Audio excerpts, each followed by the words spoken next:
నిజామాబాద్ జిల్లా రామాలయ వేడుకలకు పిసిసి చీఫ్ మహేష్ కుమార్ గౌడ్ హాజరయ్యారు. తెలుగువారు ఘనంగా జరుపుకునే పండుగ శ్రీరామనవమి అని రాష్ట్ర ప్రజలకు శుభాకాంక్షలు తెలిపారు. నిజామాబాద్ జిల్లా కేంద్రంలో ప్రాచీన చరిత్ర రామాలయంలో శ్రీరాముల మహోత్సవంలో ఘనంగా నిర్వహించారు. దాశరథి ఈ కిల్లా జైల్లోనే గడిపిన సంగతిని గుర్తు చేశారు. తెలంగాణ అన్ని రంగాల్లో అభివృద్ధి చెందాలని, వ్యవసాయ పరంగా పారిశ్రామిక పరంగా అభివృద్ధి చెందాలని శ్రీరాముని కోరుకున్నా అన్నారు.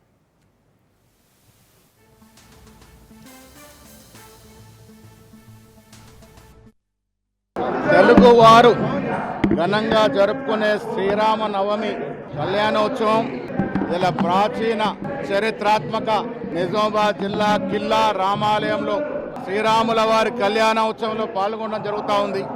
కిల్లా రామాలయం నిజామాబాద్కి 100 ఏళ్ల చరిత్ర ఉంది. దాశరథి గారు ఈ కిల్లా జైల్లో ఉన్నటువంటి పరిస్థితి. ఇవాళ రాముల వారి కళ్యాణోత్సవంలో పాల్గొనడంతో పాటు నేను, మా మేయరు, మా సీనియర్ కాంగ్రెస్ నాయకులందరం కూడా ఆ శ్రీరామచంద్రుణ్ణి తెలంగాణ రాష్ట్రం అన్ని రంగాల్లో అభివృద్ధి చెందాలని, వ్యవసాయ పరంగా పారిశ్రామిక పరంగా ఈ రాష్ట్రం ఇంకా మరింత అభివృద్ధి సాధించాలని, రాష్ట్రంలోని కాంగ్రెస్ ప్రభుత్వం రేవంత్ రెడ్డి నేతృత్వంలో ఇస్తున్నటువంటి అభివృద్ధి సంక్షేమ ఫలాలు అట్టడుగున్నటువంటి పేద ప్రధానికి చేరే విధంగా శ్రీరామచంద్రుడు ఆశీర్వాదం ఉండాలని మనస్ఫూర్తిగా కోరుకోవడం జరిగింది. తెలుగువారు